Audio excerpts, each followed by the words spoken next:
Okay, great. So today is, well, welcome to Human Design Weather.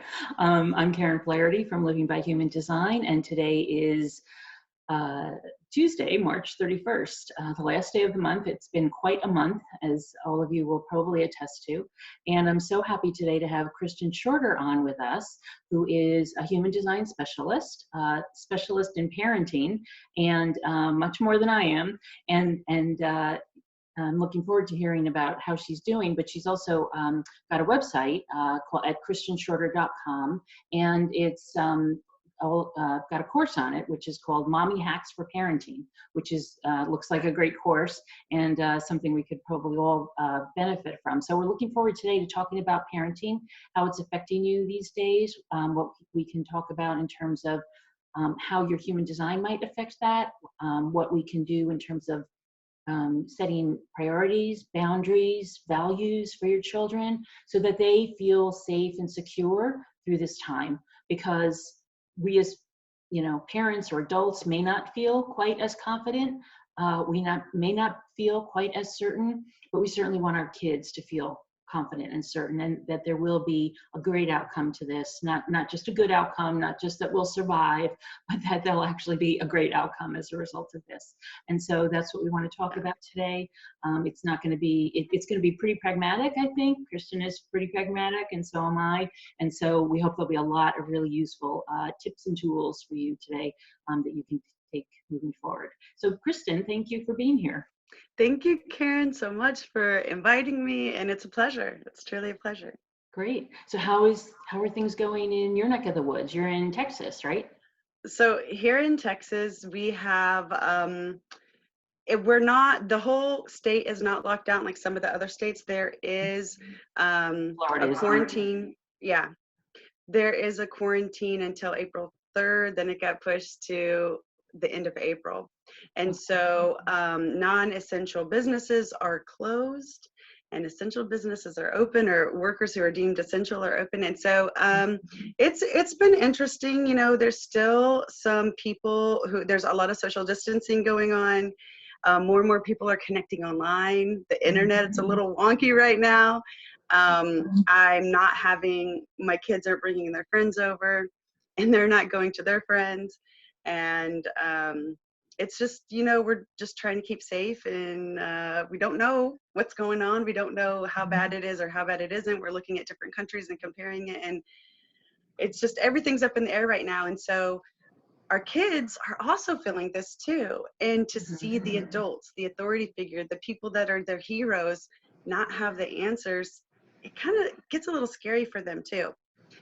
And so right now, the best thing is to start talking and having conversations with your with your children, and letting them see, yes, that you are human, that it takes mistakes. It takes making mistakes in order to learn.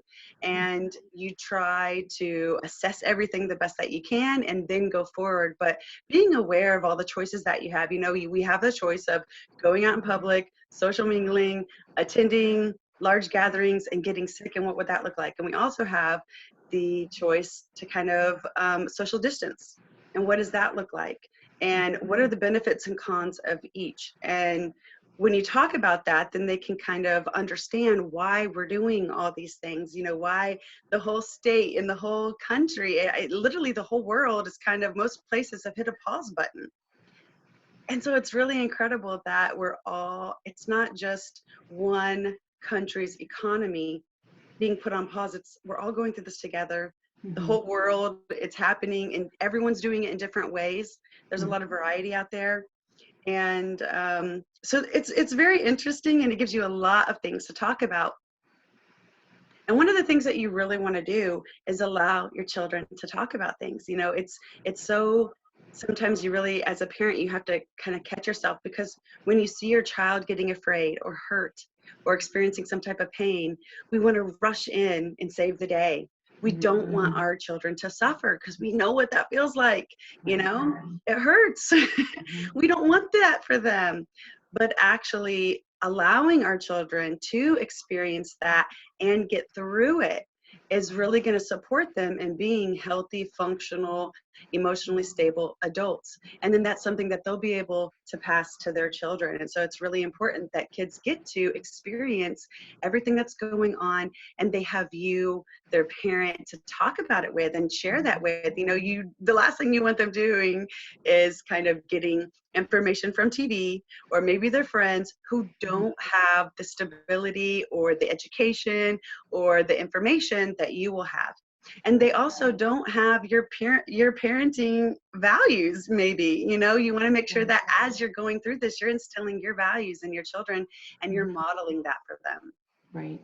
So are you actually talking about values with your children, Kristin? Yeah, And absolutely. would you suggest that? Yeah, absolutely. Like Getting family values and then perhaps individual values? Absolutely. You want to get really clear about, as a parent, what values do I want to instill in these children? What values are going to promote their success and our success as a family? And it's really interesting because in human design, you have different circuitries. There's one circuitry where you have a lot of individuality, and this person, they kind of beat to their own drum. Right. Then you have another circuitry where it's very tribal. Yes. And they want you to give up your individuality. And that's not really what they want you to do, but I'm just exaggerating so you can understand that. But in tribal, they kind of want you to give up your individuality because the more people that come together, the stronger you are. And then the last circuitry is collective circuitry. And that circuitry is about providing for everyone as a whole. And so the individuals providing for themselves, they're doing things for themselves. Then the tribals doing it for a smaller sect, their family and maybe community. And then the collective is doing it as like a society at whole. And so it's interesting because my children, they all have a lot of individual circuitry. Like a lot. They want to do things on their own. They want to beat to their own drum. They don't really want to conform. And I have a lot of tribal circuitry. And so I'm like, guys, we got to come together. We got to be cohesive. We are the family. We have to have each other's backs and, support each other. And so it's been really interesting having the human design chart because I can understand why they're doing things and they can understand why I have my values. And I've been able to give them the freedom that they need in order to maintain that individuality, but also show them how to come together as individuals and a cohesive family unit. Yeah, that's a great point, Kristin, because in fact, you can even see that. I mean, even if you don't know your chart, you can see that happening on the world as the world view, right? You can see people who are very happy with their sewing machines at home making masks, right? And that's the individual circuitry. I mean, that was my first instinct was, oh my gosh, I wish I still had my sewing machine, I gave it up and we moved. And I was like, I wish I still had that because I'd be sitting here making masks because I'm very individual, right? Yeah. People would be the people who would be perhaps the teachers who are leading the distance learning now, right? Yes. They have very tribal circuitry, or leading a first responders group, team effort, or nurse managers, or even doctors who are in charge of departments and things like that. They're very tribal, right? They're leading the team. And then there are the collective, where they might be suggesting that we sing from the balconies, or or do something else that's a very kind of collective, all-encompassing kind of activity. So yeah, so it's easy to see how it plays out even in a crisis, right? Yeah, it's really cool to see it, and also to see how we're changing, right? Yeah, how this changes people, how we evolve really during this. Yeah, and so I mean, you can imagine it's bringing up a lot of emotions in you. Imagine what your children are thinking. They do all their routines got interrupted. They don't know if they're going to go back to school. They don't know if they can see their friends or their teachers. Yeah. I mean, it's a new meaning to cancel culture, right? Exactly. And they all thought, oh, it's so cool to stay home. And now they're realizing, you know what? I really miss getting outside and being with my friends and going to school. They see the value that the school gave them. It wasn't just like giving them homework, Right. Yeah, no, it's the structure. So speaking of structure, are you structuring your own children or suggesting it to clients or other parents that in terms of having a structure? Does that help the children, would you say? And how much structure do they really need? So whenever I first learned about human design, I was going through a divorce in 2009, and human design was able to give me the tools that I needed to build a foundation for my kids and create that structure for them. And so now when things like this happen, we know what we can all get along, we can all communicate, we understand that, as you go through growth spurts or different life cycles, your needs are going to change, but we know how to talk about those with each other.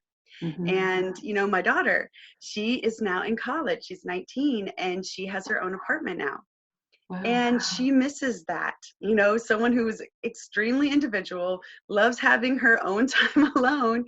She's like, I want to go back to my apartment. I want to just have all my stuff there. I don't want to, like, I keep getting interrupted by you. And I'm always like, the boy, she has two brothers, they're, and it's okay. It's okay for her to tell me that. And Mm-hmm. one of the things that really supports our family is venting. Yes. Whenever our children are upset about something, it's really important to let them get that out instead of trying to immediately fix their problem. And, one of the things that my daughter also told me was there's a big age difference between my daughter and her brothers. And that 7-year gap is, it was the turning point. Whenever I started going through the divorce, her brothers were very young. They were 1 and 2 years old. And I found human design at that time. And my parenting took a 180. And she was able to share with me, the mom that I always wanted you to be with me at that age, you weren't that mom. And I can see you're the mom for them that I always wanted you to be for me. And when I'm listening to that, I'm like, oh, my heart's breaking. I should have been better, but I know I have the confidence that I was always doing my best. Of And course. when I knew more, I did better. And now I can allow her to have those conversations with me, and I'm not offended, and I'm not taking it as a criticism. In a way, there's a detachment. It's like, yeah, you're right. I was a completely different parent, and you deserve this mom, and this is the mom you're always going to have now. Right. And moving forward, I'm always going to do better when I know more and I know better. Yeah. And and we always have that open dialogue. She can always come and talk to me and say, hey, I really, miss this, or I want this. And to make her more comfortable here, because she does have her, her own little space in college, her own apartment. I was asking, like, what are some things that we can do, so to help and support you? She's like, you can cook for me. Okay. She's like, when I'm hungry, cook for me. Okay. I want you to cook for me at least twice a day. And that's it. Anything else I can do myself. She wanted to have alone time. We had to kind of say, look, this is a block time for sister. No one interrupt her. If she comes out of her room and wants to hang out with us, that's cool. But if she goes into her room during this time, we need to save our questions and save whatever information we want to share with her. You can text her, you can write it down on a sticky note, post it on her door. And whenever she's done, she can look at the notes and say, okay, Emerson wants me, or, my brother wants me, or my mom wants me to come talk to her. Right. And that way she kind of has, that time to be alone. And that's what she needs. I don't need that. Don't get me wrong, anytime alone, but for me, it's more important to be with my family. That tribal circuitry wants me to know that my children are okay. And when my children leave and they want time alone, I'm like, oh no, are they okay? But understanding what she needs is really helping me give her that and make arrangements so that she can get her needs met. Great. Yeah. So a lot of kids are now distance learning, Kristin, with their own schools. And then some are, from what I understand, at least, and I don't know if you've heard about this, but they're, setting up a structure where they can do online learning through other resources, right? So like the Khan Academy. The And Khan Academy, yes. right, is one of them. And actually I saw a whole list. I posted it this morning, and I can put it up if people are interested, but a whole list of resources. I might just post it on my business page also, because it was a good list. And I added the TED Talks, TED.com, which I find really helpful. And a lot of kids like them too. My nieces and nephews who are homeschooled really enjoy the TED Talks. So, so if they're in, so I was just going to ask the question, if they're in this online learning with their own schools, do you find that there's a structure around that, or what kind of structures are they creating? Yeah, And then are absolutely. you know, And kind you of know, the schools, augmenting that with your own? yeah, absolutely. The schools have been really great about creating that structure and giving information on how to create that structure. Mm-hmm. And, you know, they have a certain time where you go online and you meet. And Mm-hmm. our school, you have the How long is that? option. I'm just curious. What? How long is that? I'm just curious, because it's not a full day, is it? No, so the classes are 30 minutes. Oh, okay. And so my son, he has 8 subjects, but like 2 of them, one is PE, another one is just like homeroom time. It's a time to give students, let them do their homework or whatever they need to do. And so they really don't have, the other electives that you can't really do at home. Right. You know, so it's really the core curriculum, and they're getting 30 minutes at what our school's doing. I can't speak for those schools, but 30 minutes per class. You have access to the teachers. All the teachers have a Google phone number. They have an email address. You can email them questions. They get back to you right away.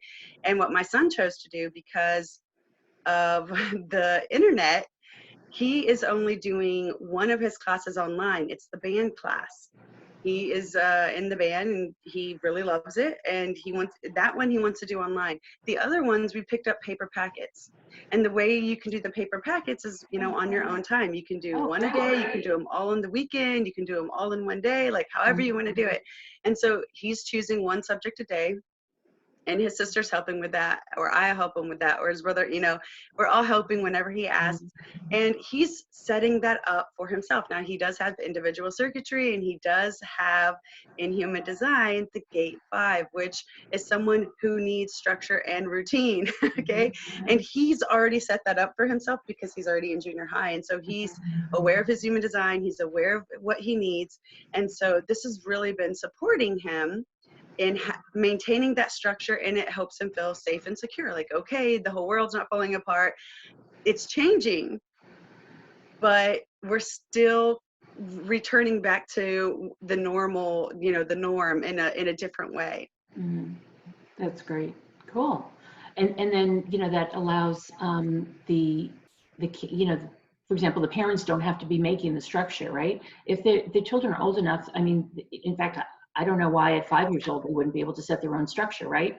Because they're still going to have, at least from my experience, they still have preferences even at that age. There's going to be a little bit of a learning curve, whenever you're used to just waking your kid up and sending them to school, and they provide that structure for them, and now the parent has to do it, or maybe the parent is still working. We don't know, like a lot of doctors and nurses, they're still working. If you don't have someone to take care of your kids, then they are going to have to do that. And you really want to start creating boundaries. And one of the things that my daughter was a little upset about is, her brothers kind of make a mess, and she's like, I'm not used to that, because in my apartment, I clean up after myself. And I was like, okay, well, and what have you done so far? She's like, well, I'll ask them to do it, but they don't do it. And I'm like, okay, so let's change that. When you ask them to do it, and if they say, yes, I will clean this up, then ask them the next question: what will happen if you don't clean it up by, and give them a deadline? What will happen if you don't clean it up within 2 hours? What will happen if you don't clean it? And if they say, oh, I can't do it in 2 hours, then they might say, like, okay, let me know when you can do it, because I need to know. Like, giving them a deadline is really going to support them. Right. But also allowing them to make mistakes and know that, look, if you don't do, like, if your deadline is 2 hours and you don't do it, let's come up with what will happen. And what will happen is, no matter what I'm doing, even if I'm in the middle of a game, even if I'm in the middle of a conversation on the phone, I will stop and I will come clean this up or put this up, whatever it is. Yeah. And that gives both people a boundary that they can adhere to and understand. And then you set a timer for 2 hours, and then it's done. Now, I have one son that's like, as soon as you do that, he'll go and do the chore. He's like, I don't want that pressure on me. Okay. He has an open route. His brother has a defined route, and he's like, okay, yeah, I'll do it in 2 hours. And so after the timer goes off in 2 hours and it's still not done, he has to stop whatever he's doing and then go do it. Right. And that's just how they work differently. But because you have that agreement made ahead of time, you already know what is going to happen. You know what the consequence is going to be. The consequence is you're going to have to drop whatever you're doing and do it if you can't find time within that 2 hours to do it. And it works really well. And initially she was saying, hey, can you do this? And they were saying, yeah, of course. They wanted to clean up after themselves. Of course they wanted to make their sister happy. But when they weren't doing it, she was getting really frustrated, and that's okay. What's not okay is whenever you start to become resentful. And that's what you really want to keep that barometer on. When you start building resentment up, frustration's okay. You know, that's okay, because that's signaling something is going on and it needs to change, and then you need to start looking for solutions. But when the resentment starts to form, that's when you really want to nip it in the bud and be like, okay, that's not working. We need to experiment some more and figure out how we can get this to work. And so when it comes to, you know, setting up your child's schedule, letting them know, okay, this is the time that you need to wake up by. If you don't wake up by this time, what's going to happen? And figure out some consequences. Well, if I don't wake up by that time, that might mean I need to get off my phone the next day. It might mean that I need to get off electronics or not play video games really late at night, you know, some of those things that are going to support them. And they're going to understand that. Depending on their age, they're going to understand, like, okay, yeah, I stayed up too late. You know, I didn't get good sleep and I can't wake up for my classes. Right. Right. What time are they starting? Just curious. So because my son is only taking one class online, his is at 10:30. Okay. That'll let him Yeah. sleep in a little if he wants. Yeah, he gets to sleep in a little, but he's an early riser anyway. So he is the one who's like, take my phone away. I'm on it too much. Or, okay, I have to get off electronics right now, you know, and go take a shower and go to sleep. Like he's a middle child, but because of the huge age difference, he's like a firstborn, and firstborn children, they have that type A personality. They're very driven, they're very ambitious, and they don't need a lot of criticism, you know, because they do that to themselves. So yeah, he just has that personality where he's like, he'll get on it, he'll get on himself, and he'll make sure that he does those things. And that's really easy for me because I have two kids like that. You know, my daughter, who was an only child for 7 years, and then her brother. So they have that where they're very self-motivated and they'll go at their own flow. And then their brother, who is the baby in human design, he's a manifester. And if you know anything about human design, you know that manifestors are not babies. They don't get taken care of. They're extremely independent. They beat to their own drum. Couple that with somebody who has a lot of individual circuitry. He doesn't want to conform. He doesn't want to do what the family is doing just because mom says so. You know, he has to have a lot of choices. He has to have control over his life, or else he's not going to do it. And I cannot force him to do it. Like, don't try. Manifestors, it's not going to work. I've tried. You know, I've been at that point where I just didn't know what else to do. And I just thought, I just give up. I don't know. The only thing I know is that you need to do this and I'm going to have to make you. And that never worked. You know, what worked was talking to him, communicating to him, and coming up with consequences together. You know, whenever children have a say in their consequence, then they're more apt to do it. And then it's not the parents' fault. You know, it's not their fault. It's okay, well, the timer ran out, and so this is our consequence. It's the consequence's fault. Let's blame it on the consequence if you need to blame someone. But it's like, hey, you agreed to this, and I agreed to this, and so this is what we're going to do. Right. And anything that he agrees to, I'm also agreeing to. Like, they can come at me, and they can say, hey, Mom, we want you to change this. And if you don't change this, what are the consequences? What's going to happen? And I abide by that as well. And so everybody has an equal voice. We have the communication skills and we have the techniques to support each other. And so it's not like I'm punishing them and they're punishing me. We don't have to get angry at each other. Say, hey, this isn't working. Let's look for a solution. It's really about personal responsibility at a relatively young age, right? Absolutely. And really bringing them up with that. That's pretty cool. And that is one of the key, like a lot of people, whenever your kid makes a mistake, it's dangerous. right? They might go into the street, and get hit by a car. That's really dangerous. You have to interfere and keep them from getting hurt. That's really true in some situations, but in most situations, children need to make mistakes. They need to make messes. Okay, they need to learn to clean up those messes, and letting them make mistakes, but not learn to deal with that mistake or find a solution. That is the mistake. Just saying, oh, go to your room, and then the mom cleans up the mess and is mad and gets resentful. That resentment is what you want to stay away from. But saying, okay, yeah, my kid made a mess. If he's old enough to make a mess, he's old enough to help clean up the mess, or clean it up completely by themselves. And my kids, I let them ask, if you like, I don't want to help you clean up the mess, but if you want, you can ask your brother or your sister. They might help you, because they know, hey, at one point I'm going to make a mess and I might need your help. So it's, my kids are allowed to ask, but we're all allowed to say no. So good boundaries. Right.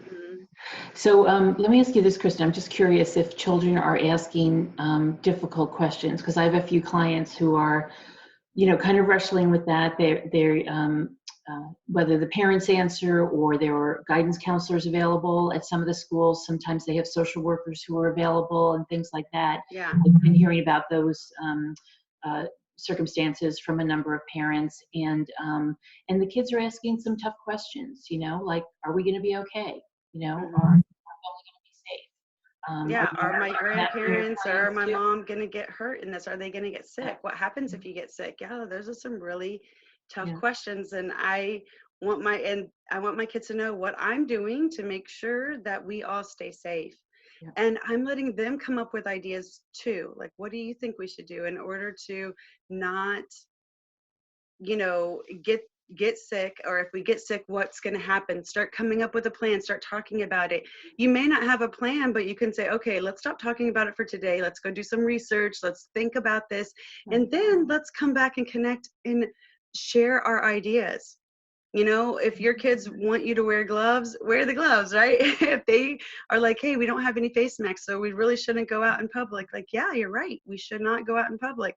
Oh, mom's going to go do the curbside groceries and y'all are going to stay home. And what do you think mom should do whenever I get the groceries and come back? Like, what are you, because they're hearing stuff on social media. They're getting information from other sources too. Right. And you want them to be able to tell you what they're hearing and what they're learning from that social media. You don't just want to shut it down and be like, oh no, don't listen to that, because then you don't know what they're listening to, because they're going to keep listening to it, right? It's just there. And so letting them talk about it and asking them, well, what does that feel like for you? And how does that feel? And if that happened, tell me what you would want to do, and constantly focusing on a solution. And understanding, hey, I don't have all the answers, but we can try that. That's going to be plan A, and this will be plan B. And as you learn new stuff, we can add to that or subtract from that. But opening up the dialogue and letting them know, it's scary. And fear is, the good thing about fear is, one, it gives you an awareness so that you stay safe. That's a good thing. Okay. And fear is an emotion. That emotion is giving you a message. And you're going to have some other emotions coming up. What messages do those emotions carry? Because when you can understand what your emotions are telling you, then you can walk through life comfortably and aware. And you can focus on what you want and go for what you want and find the path that's correct for you, because you're getting all this information. And you're learning to trust yourself. That's the main thing, and not shut that part of you down. Right. And of course, they're going to have different concerns based on what's important to them, right? So, I use the example of, because we live in Florida, we're kind of used to preparing for hurricanes, right? So the thing is, you can go out and buy lots of tuna fish, but if you don't like tuna fish and nobody in the family likes tuna fish, then what good does it do you, right? So you want to kind of base all the choices, really, right, on the values that work for the family. And if there's somebody, I have one niece who loves sardines, and so they packed up on sardines.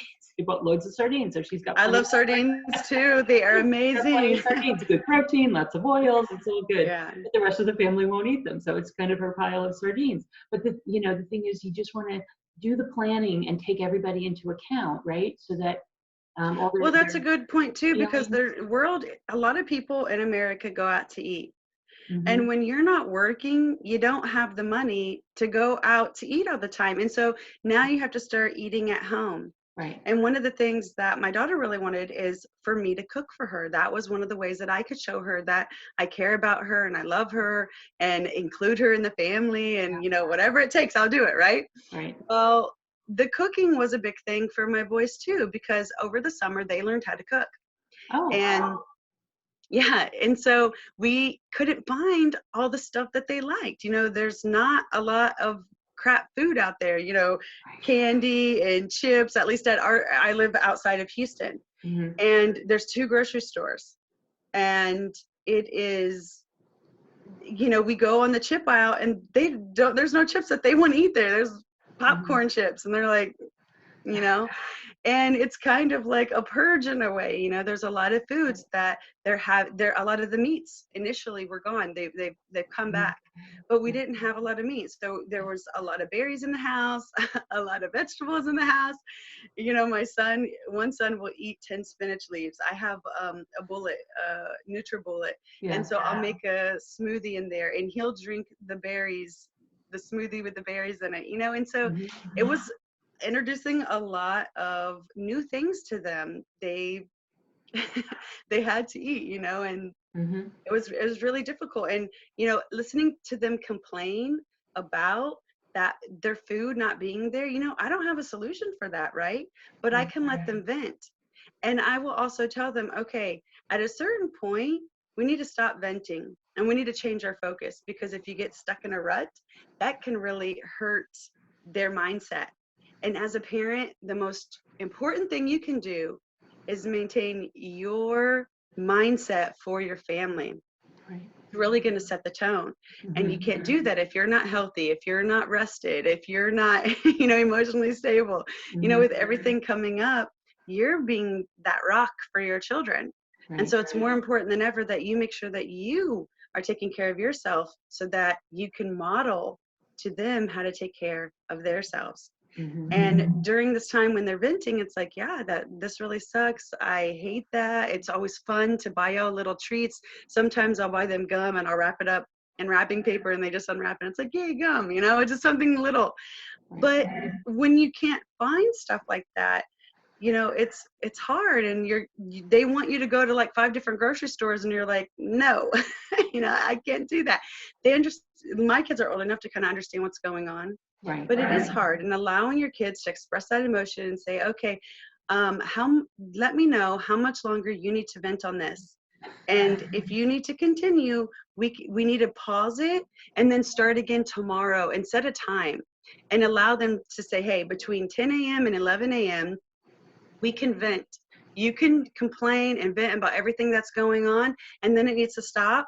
And if you have more complaining to do, then we can pick it up tomorrow. But there's a time frame, there's a boundary, how long you can complain and vent on something. And then after that, we need to focus on the solution, or you need to focus on something completely different and think the things that you can do.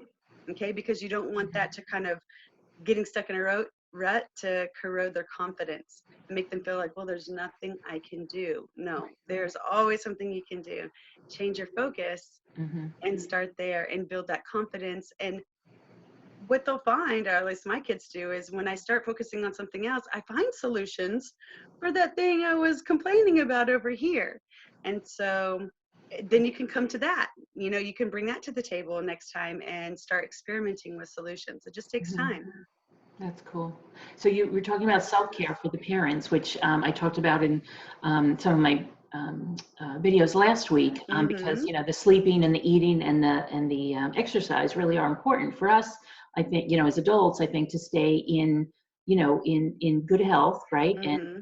keeping our immune systems up, right, and Mm-hmm. decreasing the stress as much as possible, because all of those things help to decrease stress. But do you find the same kind of menu for children, or is it a little bit different? And do you handle it differently?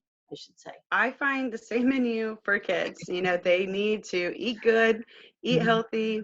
They need to definitely exercise. You know, me and my daughter, we've been going to the park every day and walking, and we bring the boys and they play soccer. Oh, You know, great. and she'll play with them, and then I'll go walking, or we'll leave them at home. We'll go walking on like a 2.5 mile, 3 mile walk, come back and do Mhm. something with them.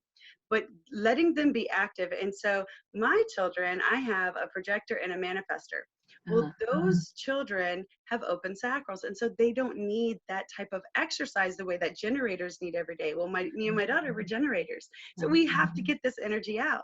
So sometimes the way that we'll get the energy out with my boys who have an open sacral, we'll play games, you know, and not Nintendo games like Monopoly. And my Like son, board games, yeah. yeah, board games. Uh-huh. You know, and mentally they're They're thinking and challenged. they're having to strategize. Yeah, exactly. It's fun, and you know, it's something that it brings us together and we could talk about and laugh about later. And so Great.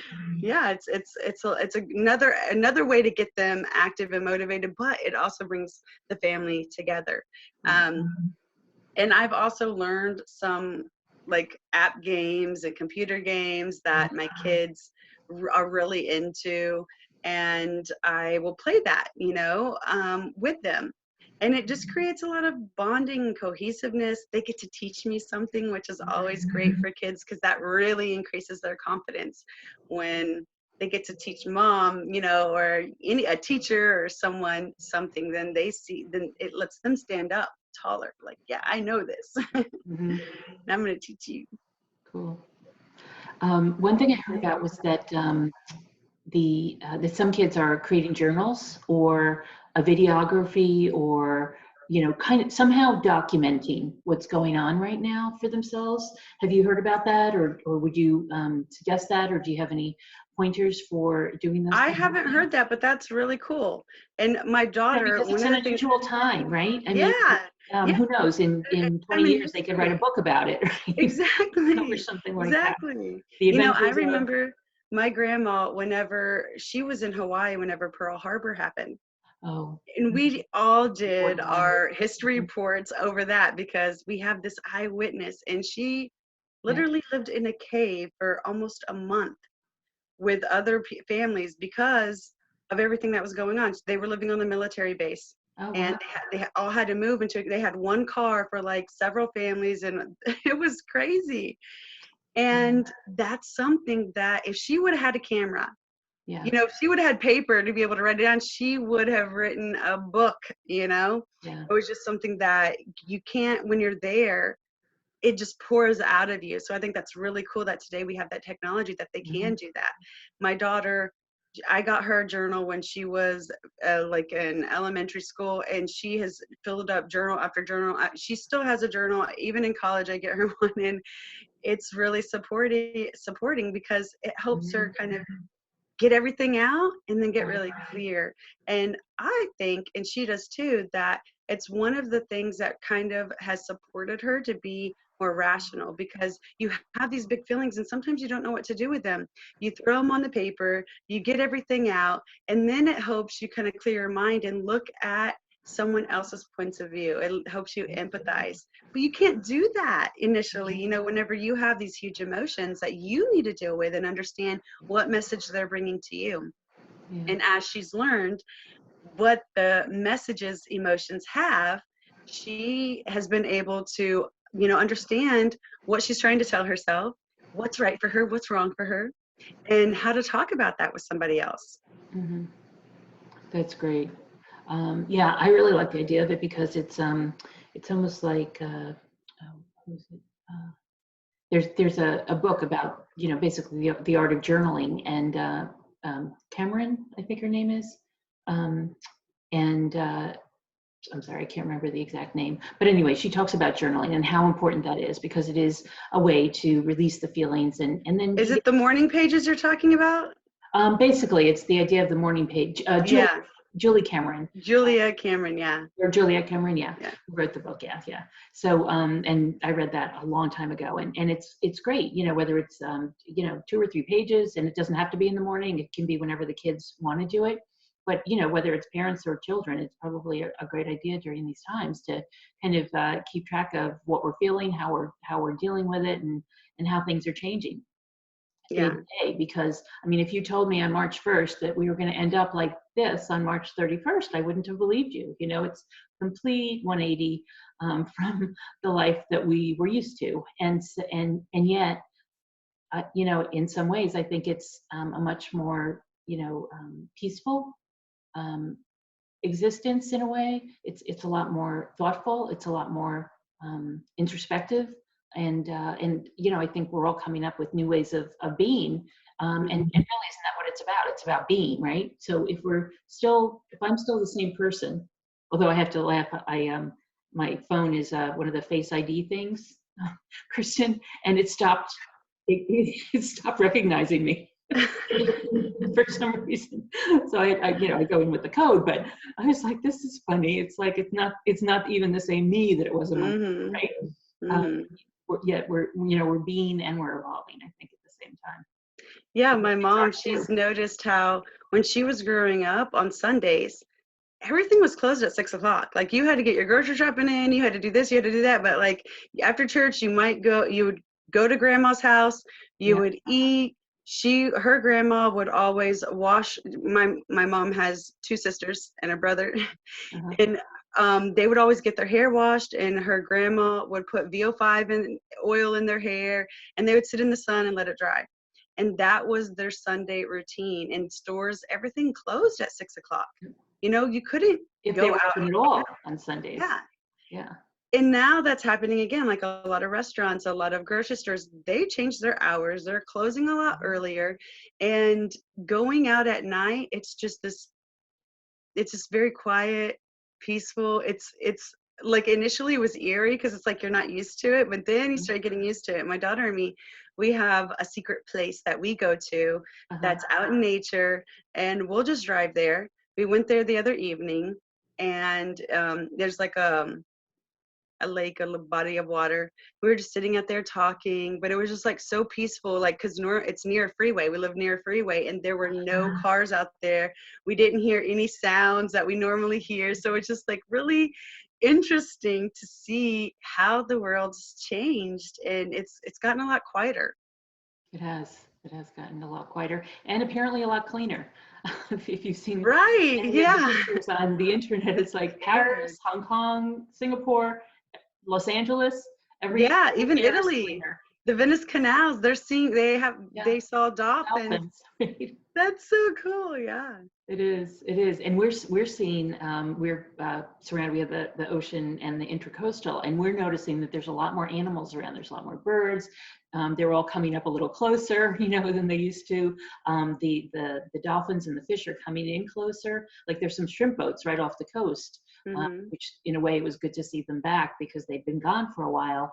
The shrimp boats are back, and they're in maybe 100 yards from the coast because I think the shrimp moved further in because there's no people in the water because our Yeah. beaches are closed. So it's really you know, interesting to watch, but also reassuring that nature is still there, and you know, spring is still springing. I'm sure you have the blue bonnets going on in Yeah. Texas, and Yeah. you know, we've got our bougainvilleas in Florida, and you know, life is still going on. So is that reassuring to the kids? Yeah. Okay, that That's springtime something is that you here. want to show them. Like life, it keeps going, you know, and in the planet, it's always provided for you. It's always provided for me, and it's going to continue to do that. And we need to do that for the planet, right? Yeah, Some reciprocation. And so yeah. it's really cool um, the way that they can see the positive changes that have happened. Hmm. And it's also reassuring, I would think, in a way that at least it is for me, that there is still produce in the in the stores, right? And there's still things going on. The supply chain is still moving around. The truckers are still moving around, Hmm. providing for us, right? So it's not that most of us, fortunately, don't have to worry about food or medicines, but that a lot of other things have changed, right? That Yeah. the things that we took for granted in terms of going out or social clubs or sporting events or things like that, which in the grand scheme of things are not quite as important as family and health and, you know, being together. Yeah. Yeah. Yeah, absolutely. Absolutely. It's very reassuring. So it's cool. I mean, one of my friends said, what happened to all the appointments, all the meetings, all the, all the things we thought we had to do, right? All the doctor's appointments and things like that, we thought had to happen, and they had to happen at a certain time, and, in a certain way and everything. And that's kind of all fallen by the wayside. Yeah. Yeah, it's a great time to reevaluate and lay that foundation if you haven't already, where you get to go to your kids and establish those family values, because they probably have changed, as your children, like I said earlier, go through different growth spurts or life cycles, or you go through a different life cycle. You might change your values and what you want to focus on now for this part of your life, or this part of your child's life. Right. And getting really clear about that and laying the foundation now is going to allow them to grow from that platform. Mm-hmm. And I was just thinking, like, we have a nephew who was supposed to graduate from college, right? Now he already has a job, but I would imagine that, the seniors are maybe perhaps reevaluating what they really wanted to do with their lives, whether they're going from high school to college, or college into the working world. What do they really want to do? Right? Is this a time to, just as an adult? Yeah, my daughter, she wanted to be a doctor. She's in pre-med, and now I'm like, oh, baby, no, you can't do that. No, I'm not telling her no, but it's like, yeah, you need to understand. School. Yeah, this is something that could happen. And as we've heard, there's a lot of doctors, as careful as they're being, they're getting sick from this and they're dying too. Right. And so, I mean, that's, you just have to think about that and realize, because this has never happened before. We've never, ever had the world be put on pause like this for something like this. And so it's really cool the way that we're handling it. I think we're all handling it pretty well. No one's going to war and pointing nukes at anyone yet. So I think right now it's we're starting. We're starting some changes, and I hope the positive changes last and make a good impact on the future. Yeah. I think, just in the broader scope of things, it could, our children could reassess, what they do going forward, but also environmentalists might reassess what they do going forward. The industrialists might reassess, the banking system may reassess. A lot of things might get reassessed after this. So that's another reason I think it's a great idea for the kids to keep track of what's going on and how they're feeling about it, because a lot of things might look a lot different after we're done. That's right. And it's part of, in human design, the defined ajna. These are people who are designed to, we say they have a good memory sometimes. They're designed to take the traditions from the past and bring them forward and keep them. And people who have an open ajna, and I have a defined ajna. My daughter, she has an open ajna, and so she's designed to look at things in an unlimited way and kind of say, oh, this is working and this isn't working, and then give that to me, and then I take the new things and I bring those forward. And she's really supported me in doing that, especially with my parenting. She's shown me like the differences in my parenting and what she wanted me to do. And human design has also been another tool, and so many other mentors and people that I've been able to look at and learn from. Parenting was this thing that it used to get passed down from generation to generation to generation. And it doesn't do that anymore, because more and more women, they started going into the workforce, and they started having to kind of detach from that parenting in a way. And so parenting is now a skill that you learn. It's not something that like just got passed down, And so it's definitely this is a great time for us to kind of reevaluate what is, as a collective, as a society, what is working and what isn't, and then make those appropriate changes. Great. And it's your children who will be making those changes, right, Kristin? It probably won't be near you, but it's going to be the children. And that's why I think it's so important. And actually, any kids that came in after 1987, right?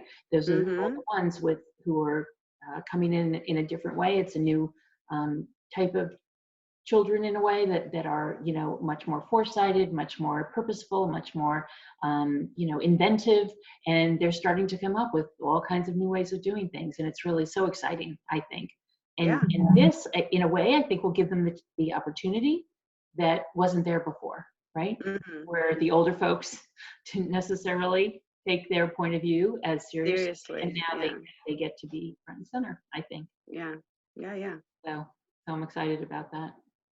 Yeah. A lot of good stuff. As we get through this, right? So Oh yeah. we will get through it, and we'll be the better for it. Mm-hmm. I'm sticking to that. Well, I stick with you. I know this is every opportunity. What we have in our family, we say it happens for us, not to us.